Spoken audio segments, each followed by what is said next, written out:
Yan. Humingi, pagbigyan. Maghanap, makakakita. Pagbuksa, kakatok, pagbuksan. Yan ang ating Diyos. Yung mga nagsasawa ng kumatok, nagsasawa ng magdasal, sawa ng maghanap sa presensya ng Diyos, yun ang problema doon. Di ba? Nagbabase kasi sa sariling kagustuhan eh. Hindi na pagbigyan agad-agad, magtatampo na sa Diyos, ayaw na mag-fellowship, ayaw na, nako. Malinaw doon. Sabi niya, alam nga naman, bigyan ko kayo ng ahas. Ihiningi nyo, tinapay, ano yun? Oo. Diba? Ano yun?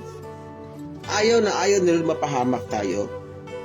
Kaya mga time na may hinihingi tayo sa Diyos, hindi pa dumarating, tapos iba ang ibinigay ng Diyos.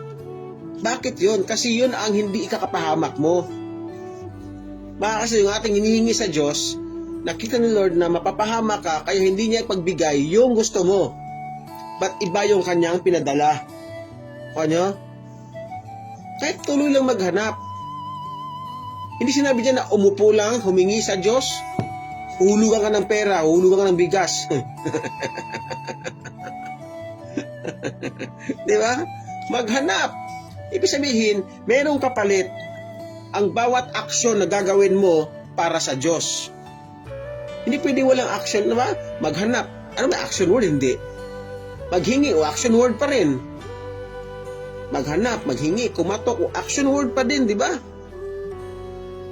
O ngayon, pagbubuksan kasi nga, we take action. Hindi yung umupo lang. Tapos magdasal lang. Di ba? Walang ka-effort ba? Magdasal para sa bibig lang. Walang ka-effort. Hindi maramdaman ng Diyos. Pero pag sinabing kumatok, tak, tak, tak,